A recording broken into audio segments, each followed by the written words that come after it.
Magandang hapon po sa ating lahat and welcome po sa ating press conference or pulong balitaan ngayong ika-20 ng Setyembre 2024. Patungkol pa rin po dito sa ating binabantayang sama ng panahon na ngayon ay nabuo bilang isang tropical depression na pinangalanan si Igme. At muli po salamat po sa ating mga media partners, gayon din yung mga nakatutok sa atin na mga stakeholders sa ating official Facebook page at YouTube accounts. Kasama po natin sa ating pulong balitaan ngayon ang ilan sa ating mga key officials, particularly ang officer in charge ng Office of the Deputy Administrator for Operations and Services, Engineer Roy Badilla, at kasama rin po natin ang Chief ng Weather Division, Engineer Juanito Galang, and ang officer in charge ng Hydrometeorology Division na si Ginoong Oscar Cruz. And kasama rin po natin ang ating mga resource speakers na siya naman pong magbibigay sa atin ng pinaka-latest na impormasyon sa ating binabantayang sama ng panahon, gayon din po sa ating mga dam updates at iba pang hydrological information. At wag na po nating patagalin, hingin po natin ang konting pahayag bilang panimula mula sa ating officer in charge ng Office of the Deputy Administrator for Operations and Services, si Engineer Roy Badilla. Thank you, Bernard. At magandang hapon po sa ating lahat. Magandang hapon po sa mga nakatutok sa atin, sa multimedia at saka sa ating Facebook at Viber accounts ng Pag-asa. So, nandito na naman po tayo. Kasi ang ating bagyong si Igme ay naging isang ganap na bagyo. At actually na pangatlong tropical cyclone po ito ngayong buwan ng September. At ang bagyo pong ito ay nabuo within the PAR. So nakikita po natin na medyo hindi naman gaano kalakasan pero yung mga pag-uulan po ay dapat nating abatan. Mayroon tayong mga dams ngayon na nakabukas, especially nandito sa doon parte sa my north, ang ating Magat Dam. Nakabukas po siya ng 1 gate, 1 meter. So dapat siguro nating yung alalayan or altabayanan yung mga updates ng Pag-asa. So Bernard. Maraming pong salamat, Engineer Roy Badilla, ang ating officer in charge ng Office of the Deputy Administrator for Operations and Services ng DOST Pag-asa. At sa puntong ito po ay ating tunghayan ang pinaka-latest na updates and information hinggil sa ating binabantayang sama ng panahon na si Tropical Depression Igme. Makasama po natin ang isa sa mga senior weather specialist ng Weather Division, si Ms. Mariana Glyza G. Escollar. Thank you, Sir Bernard. At para po sa update sa bagyong Igme na nabuo po alas 2 po kaninang hapon, ang update po na ito ay mula sa ating ipinalabas na bulletin kaninang alas 5 ng hapon. So ang low pressure area po, silangan po ng extreme northern Luzon ay isa ng ganap na bagyo at tinawag po natin itong bagyong Igme. Huli pong namataan ito sa layong 530 kilometer, hilagang silangan ng Itbayat, Batanes. Taglay po ang lakas na hangin na 55 km per hour malapit sa gitna at pagbugsong umaabot naman po hanggang 70 km per hour. Ang bagyong Igme po ay inaasahan po nating kikilos pahilagang kanluran sa bilis na 15 km per hour. Ito po ang kanyang track. At inaasahan po natin na hanggang Sunday po ng umaga ay patuloy nakikilos ito pakanluran, hilagang kanluran. Inaasahan naman pong mag-exit po ito ng Philippine Area of Responsibility ng Linggo at inaasahan din pong paglabas po ng Philippine Area of Responsibility ay hihina na rin po ito bilang low pressure area.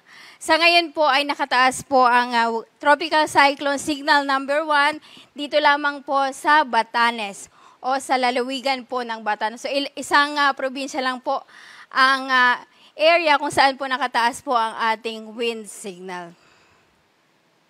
Samantala, ang mga pag-ulan naman po dulot po ng bagyong Igme at ng southwest monsoon ay inaasahan ngayong araw hanggang bukas po ng hapon dito po sa may bahagi po ng Zambales. So, malakas hanggang sa matinding mga pag-ulan po ang inaasahan po ngayon hanggang bukas sa Zambales, Samantala katamtaman hanggang sa kung minsan ay malalakas na mga pag-ulan naman sa Ilocos Region, Babuyan Islands at Bataan. Samantala po, dahil naman po sa habagat pa rin po ay inaasahan po na magiging katamtaman hanggang sa malakas din po ang mga pag-ulan dito po sa Pangasinan, dito po sa Zambales at Bataan, simula bukas po ng hapon hanggang sa linggo po ng hapon. Samantala, yung direktang epekto naman po ng ulan na dala po ng bagyong Igme, naasahan po na magbibigay na ng katamtaman hanggang sa kung minsan ay malakas na pag-ulan dito po sa May Batanes. Samantala, bukas naman po ng hapon hanggang sa linggo po ng hapon ay inaasahan na malakas hanggang sa mga matitinding mga pag-ulan ang inaasahan po sa Batanes pa rin at katamtaman hanggang sa kung minsan ay malalakas na mga pag-ulan naman po dito sa Cagayan, kasama na po ang Babuyan Islands. Samantala po, bukod sa malalakas na pag-ulan po ay inaasahan din po ang mga gusty conditions o mga biglang pagbugso po ng hangin, dulot po ng habagat at bagyong Igme dito po sa mga lugar na aking babanggitin. Ngayon hanggang sa linggo po ay inaasahan po ang mga pagbugso ng hangin, dulot po ng habagat at ng bagyong Igme dito po sa Ilocos Region, Batanes, Babuyan Islands, Zambales at Bataan.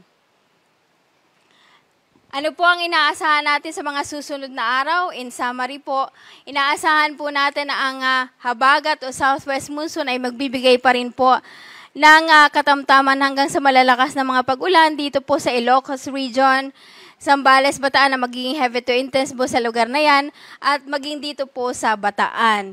At inaasahan din po ang maulap na kalangitan na may mahina hanggang sa katamtamang ulan. At kung minsan po meron din pong malalakas na ulan dulot po ng thunderstorms dito po sa nalalabing bahagi ng Luzon, maging sa ilang bahagi po ng Visayas. Samantala naman yung bagyong Igme ay naasahan din pong magbibigay ng katamtaman hanggang sa malakas na mga pag-ulan naman dito po sa dulong Hilagang Luzon bukas hanggang sa linggo. At yan po ang update mula po dito sa Weather Forecasting Center ng Pag-asa. Bago ko po makalimutan, meron po tayong moderate to rough seas naman dito po sa seaboards po ng Northern at Central Luzon. Although wala po tayong nakataas na gale warning, ang ating mga kababayan ay inaabisuhan pa rin na wag po muna silang maligo sa dagat dito po sa mga baybaying dagat po ng Northern at Central Luzon, maging sa baybaying dagat po ng Western seaboards ng Southern Luzon.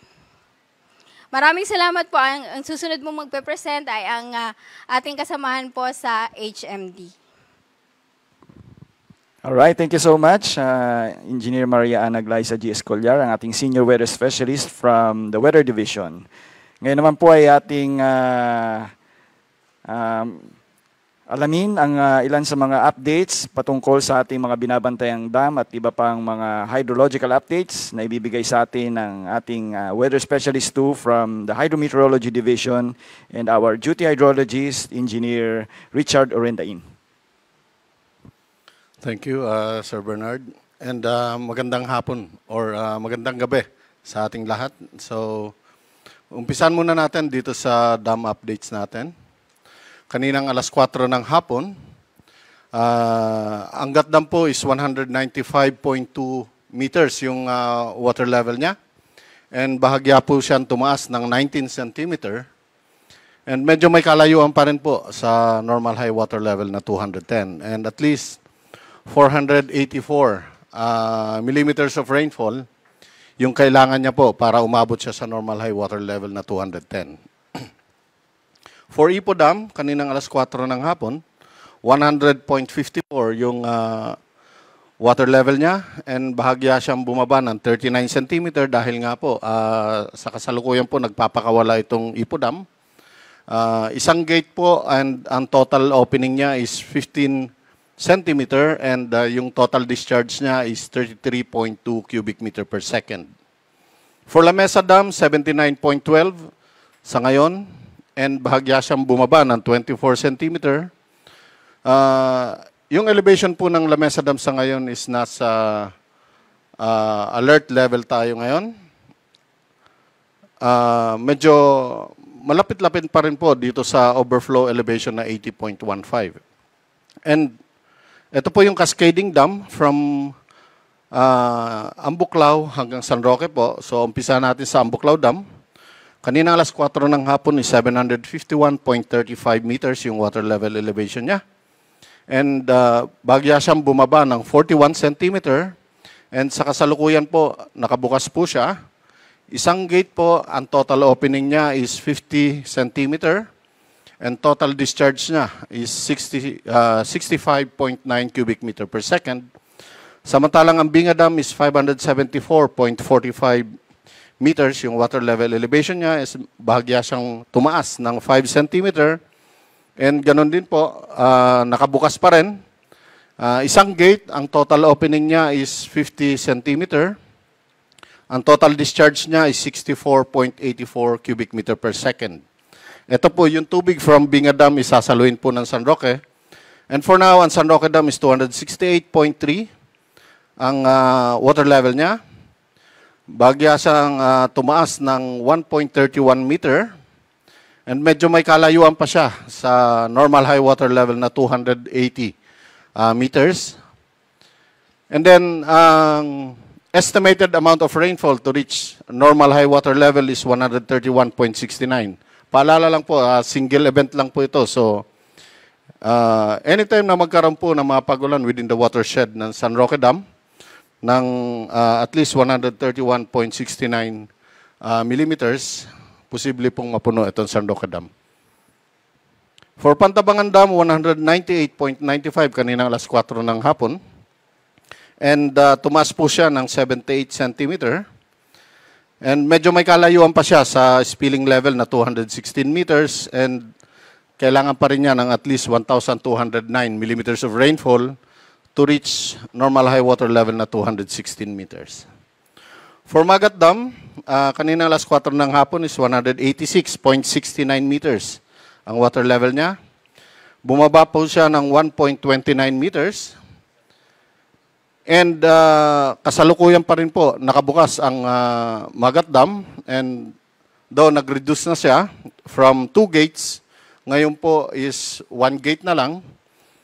And ang total opening niya is 2 meters.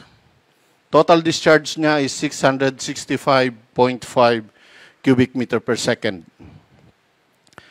Samantalang ang Caliraya Dam is 286.46 and bumaba po siya ng kalahating metro. Sa iba pang update natin, so yung hydrological situation natin for Angat River, municipalities na affected dahil nga po sa epekto po ito ng release ng Ipo Dam, though medyo may kaliitan lang po dahil ang tolerable flow po ng Angat River is umaabot po ng at least 1,500 cubic meter per second. Ang release lamang po ng Ipo Dam is 34 cubic meter per second. So kayang-kaya pong padaanin itong tubig from Ipo Dam. So most likely yung mga affected na lugar nito, just in case na mag-increase pa yung mga pag-ulan within the watershed ng Ipo Dam and magbukas pa, kumbaga madagdagan pa yung pagbubukas ng gate dito po sa Ipo Dam. So most likely ito po yung mga affected area, yung North Sagaray, Angat, San Rafael, Bustos, Baliwag, Pulilan, Plaridel, Kalumpit, Paumbong, and Hagonoy. And then, diretso po ito ng Manila Bay. Samantala, dito po sa Magat River, ito po yung most likely affected dahil nga po dito sa release ng Magat Dam. Ito po yung Alfonso Lista dito po sa Ifugao. And then Ramon, San Mateo, Aurora, Cabatuan, Luna, Reina Mercedes, Burgos, Nagilian, and Gamo dito po yan sa Isabela. And sa ngayon po, mayroon ng hindi passable na overflow bridge. Dito po yan sa Reina Mercedes. Kumbaga parang na-isolate na po yung barangay Bangkeruhan dito po sa Reina Mercedes in Isabela. Mayroon din po tayong hydrological situationer dito po sa Agno River. dahil nga po sa release ng Ambuklao and Binga Dam. And most likely, ang affected area nito, ito po yung Barangay Ambuklao dito po sa Bukod, Benguet. Samantalang yung release from Binga Dam down to San Roque, dalawa rin pong barangay, dito po sa Barangay Dalupirip, and Barangay Tinungdan dito po sa Itugon, Benguet. Samantala, kaninang alas 6, ngayon pong alas 6 ng hapon, meron po tayong General Flood Advisory dito po sa Region 3 and Region 4B. And then dito po sa Region 4A, which is yung Calabarzon. And then yung Region 1, 2, 8, 11, and 13, mayroon din po tayong General Flood Advisory and advice to take precautionary measure. So, yan lamang po at maraming salamat.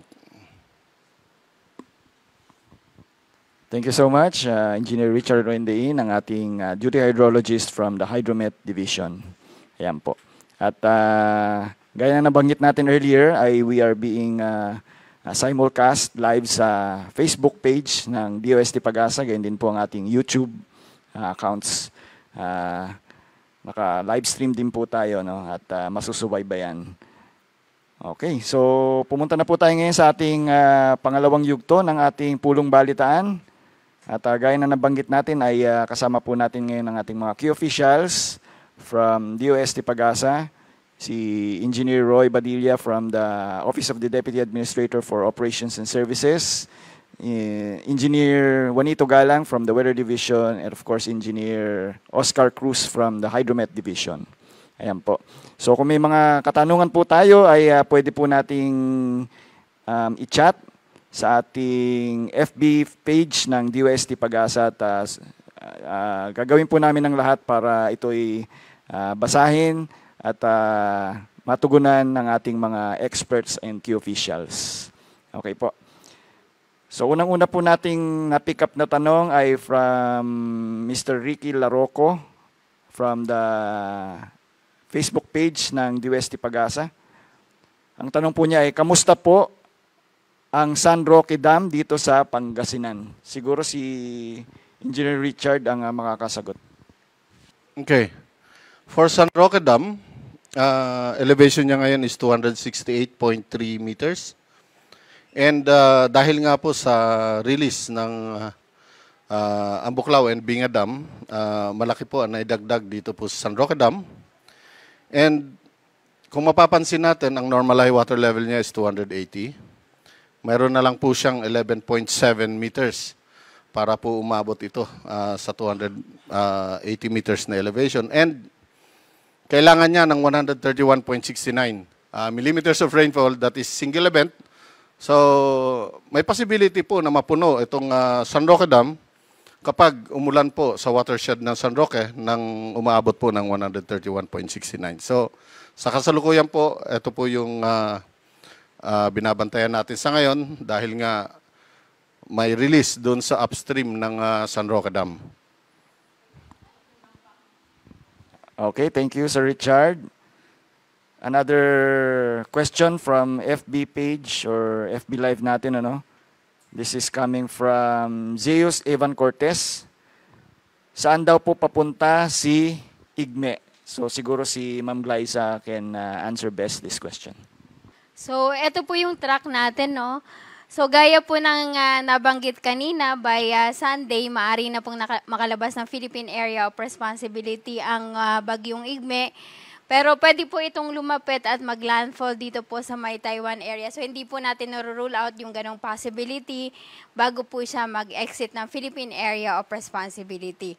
So, dito po sa atin, magkakaroon lang po ng wind signal dito po sa Batanes at kung tuloy-tuloy po ang magiging galaw nito ay hindi naman na po makakaapekto sa iba pang bahagi po ng ating bansa.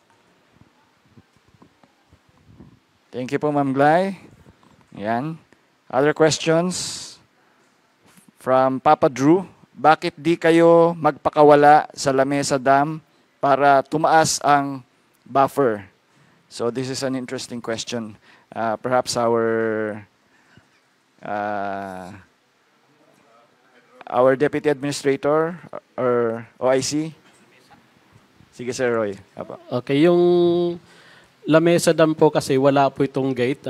Ang Lamesa Dam is designed para mag-overflow lang siya. So kung maabot niya yung kanyang overflow elevation, ay doon lang po mag-overflow. So wala pong gate, hindi po gated ang Lamesa Dam. Ayun. Thank you so much, Sir Roy, for that answer. No? Ayan. Meron pa rin po mga ilang katanungan from Christopher Magsila. Kailan po papasok ang hanging amihan dahil 97 days na lang before naputol? Wow, Christmas. Ayan. Siguro si Ma'am, Sir June, perhaps? Hello. Hello, magandang hapon po. So, sa katanungan po kung kailan papasok yung hanging amihan, so normally nasa November to December pumapasok na yung northeast monsoon o yung amihan. So, malapit-lapit na po. Maraming salamat. Ayun. Thank you so much, Sir June. Other questions from JJ Cariaduos. Kamusta po ang Kaseknan Dam? Maapektuhan po ba ang Nueva Vizcaya? Kaseknan Dam. Si Sir Richard, once again. Okay. Yung Kaseknan Dam po, ito po yung dam na isa sa nagko-contribute ng tubig papunta po sa Pantabangan Dam. So, ito pong dam na ito, ang inflow lang nito, average inflow nito papuntang Pantabangan is umaabot po ng 18 cubic meter per second, so may kaliitan po ito. And hindi po ito binubuksan dahil nga po yung sobrang tubig nito is nagpo-flow po papuntang Pantabangan Dam. Thank you so much, Sir Richard, for that very informative answer dun sa ating query. No? Ayan. Other questions coming from our Facebook page. This time is Miss Janet Melchor. Manila po ba ay may habagat? Ayun po yung kanyang tanong. Si Ma'am Glyza siguro? Dito po sa Metro Manila, affected pa rin po ng habagat ng habagat ang Metro Manila. Pero yung mga ulan po, ina-expect po natin mga light to moderate na lang. Magkakaroon lang po ng malakas pag meron pong mga isolated na thunderstorms. Ito may pahabol, Ma'am Gly. Huwag ka munang alis. Hanggang kailan po mararamdaman ang habagat? Yun yung tanong ni Mr. Ramilo Elvambuena naman. Okay.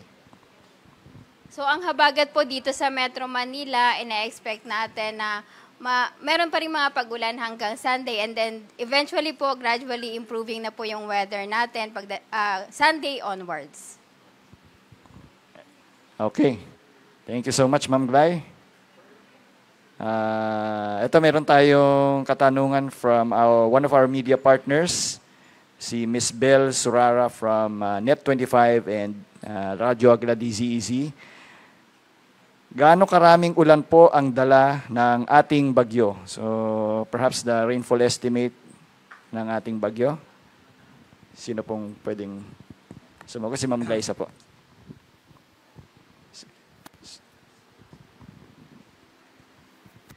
So, gaya po ng present po kanina, bukas po pwede makaranas ng heavy to intense rains. Pero eventually po, in general, moderate to heavy rains po ang hatid na ulan po ng Bagyong Igme dito po sa extreme northern Luzon. Okay po, thank you. Thank you once again. Perhaps we'll entertain, because of the interest of time, siguro we can entertain 5 more questions. Ano? Anyway, kung sakali pong may mga katanungan kayo ay pwede nyo pong i-message kami sa aming Facebook. Subukan naming tugunan ng inyong mga katanungan. Gayun din po, yung ating Operation Center ay bukas naman 24/7. So you can just call us or contact us po, no, regarding sa inyong mga katanungan. And of course, yung ating mga force multipliers, ika nga, no, yung ating mga local officials. Of course, yung ating mga local disaster risk reduction and management officers ay handa pong tumugon sa anumang katanungan na maaaring meron po tayo patungkol dito sa ating binabantayang sama ng panahon. Okay. So, other questions? Pasadahan lang po natin. From Mr. Norman Almanza, significant ba ang hila ni Igme sa habagat? Ayun, kung si Ma'am Glay po, sige. Yung kung significant pa rin po dito po sa Ilocos Region, Zambales at Bataan, gaya po ng na-present po kanina, meron pa rin heavy to intense sa Zambales, and then for Ilocos Region and Bataan, magkakaroon pa rin po ng moderate to heavy by hanggang Saturday and Sunday po. Ayun, thank you po. Meron lang isang pahabol na tanong din from Ana Gagui. Anong asahan natin for next 3 days till Monday po? So, si Ma'am Glay po, baka... So, isa-summarize ko lang po yung naging presentations po. So, generally po, hanggang Monday or hanggang Sunday, pwede pong ulanin ang extreme northern Luzon dahil po sa rain bands po ng Bagyong Igme. And then, for Ilocos Region, Zambales and Bataan, moderate to heavy rains po ang dulot po ng na-sustain na southwest monsoon. Hanggang Sunday din po yan. And dito po sa Metro Manila, rest of Luzon, Samar Provinces and Western Visayas, ina-expect pa rin po natin yung maulap na kalangitan at meron pa rin pong light to moderate rains. Magkakaroon lang po ng malakas pag meron pong mga isolated na thunderstorms. But eventually po, after weekends, magiging maganda na po ang panahon kung wala pong susunod na anumang sama ng panahon sa susunod pong linggo. Okay, so couple of questions na lang po, no? Ayan. So from Maria Riz, Leonardo Ocado, ilang bagyo pa ang papasok sa ating PAR or Philippine Area of Responsibility? Si Ma'am Glay.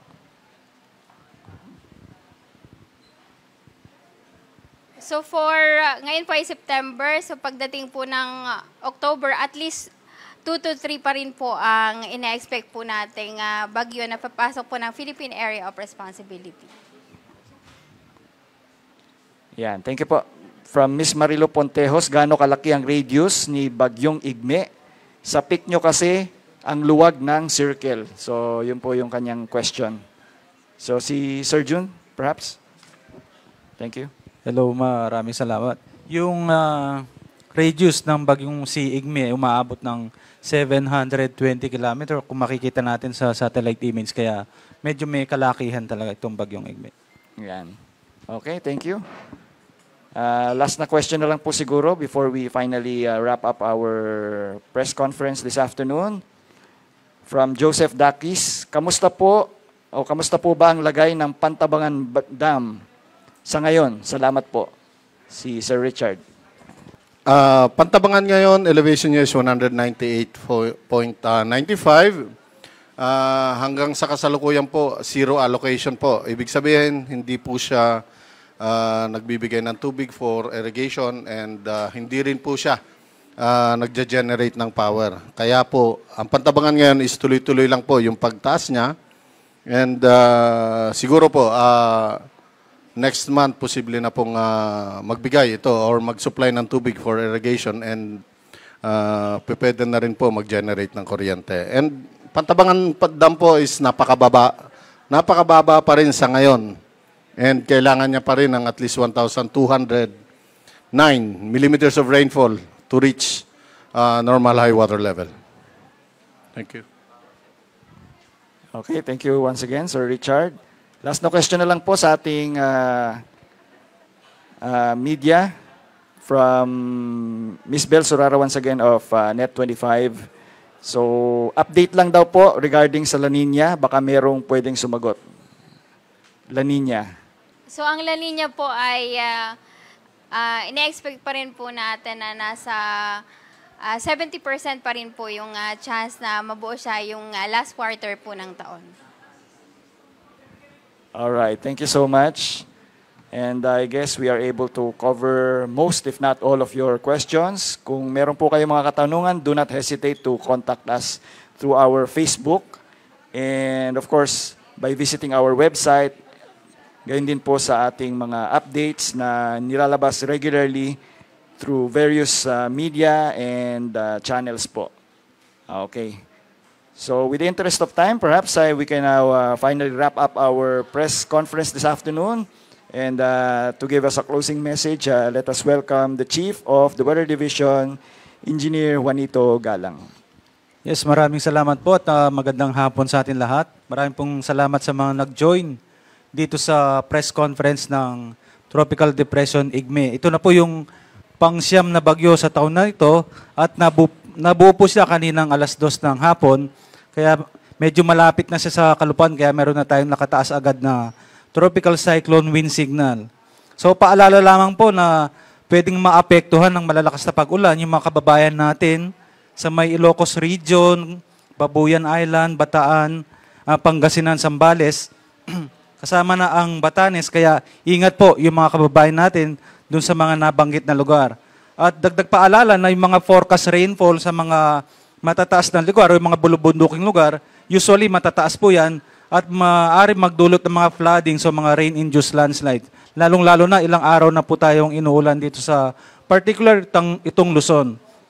And then yung mga specific warnings po dun sa mga lugar natin ay ini-issue po yan ng ating mga Pag-asa Regional Services Division kaya manatili po tayo nakantabay dun sa kanilang mga update na inalalabas gaya po ng mga heavy rainfall warning, thunderstorm warning o mga advisory at iba pang severe weather information. Yung lamang po, mag-ingat po tayong lahat at maraming salamat po. Magandang gabi po. Thank you very much, our Chief of the Weather Division, Engineer Juanito Galang. And that formally concludes our press conference this afternoon, 20th of September 2024.